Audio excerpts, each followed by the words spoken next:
Là. Déjà, le matériel, c'est quoi? Le matériel, la pierre, c'est le granit.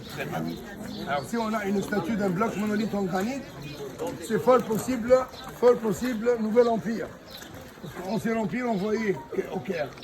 Diorite, schiste, basalte, ils cherchaient des choses un peu compliquées.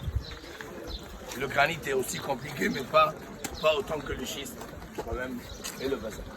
Alors, un bloc monolithe en granit en statue, c'est souvent Nouvel Empire, ça veut dire toute musique, Comment est ce pharaon? Il est debout.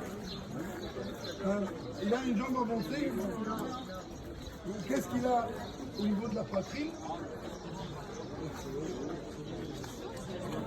Le fléau, le Mika, le Nechech, les trois sceptres royaux.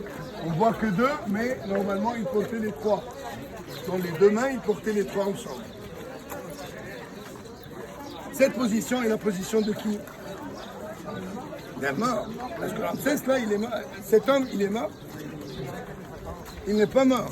Parce qu'il est Habillé en coiffure royale. Il a sa double couronne royale. Il a son MS en dessous. Vous voyez?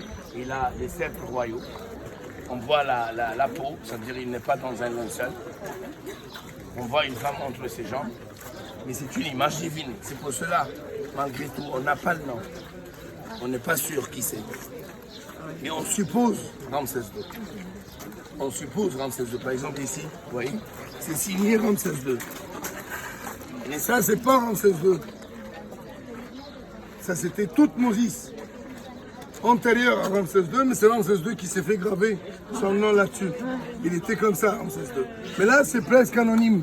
Alors, c'est une statue anonyme. Mais nous supposons que cette image-là, ce bloc monolithe, qui garde cette attitude, une image divine d'un pharaon vivant, seul pharaon vivant, c'est Ramsès II. Et on suppose, madame, entre ses jambes, Nefertari, son épouse royale.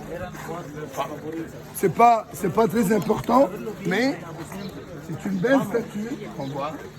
Et ça désigne toujours un pharaon, mais par cette image et ses caractéristiques, on suppose pas possible que c'était Ramsès numéro 2. Ce deuxième pylône était fini, vous voyez?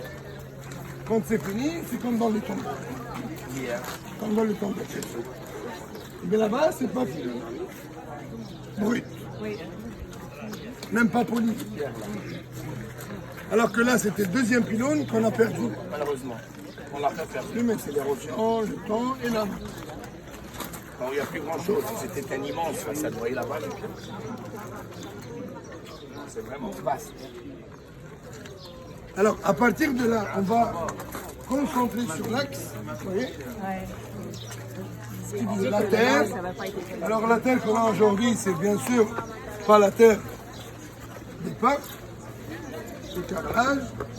Mais normalement, vous voyez, on constate ici les linteaux. Vous voyez, les linteaux, de plus en plus, ça baisse.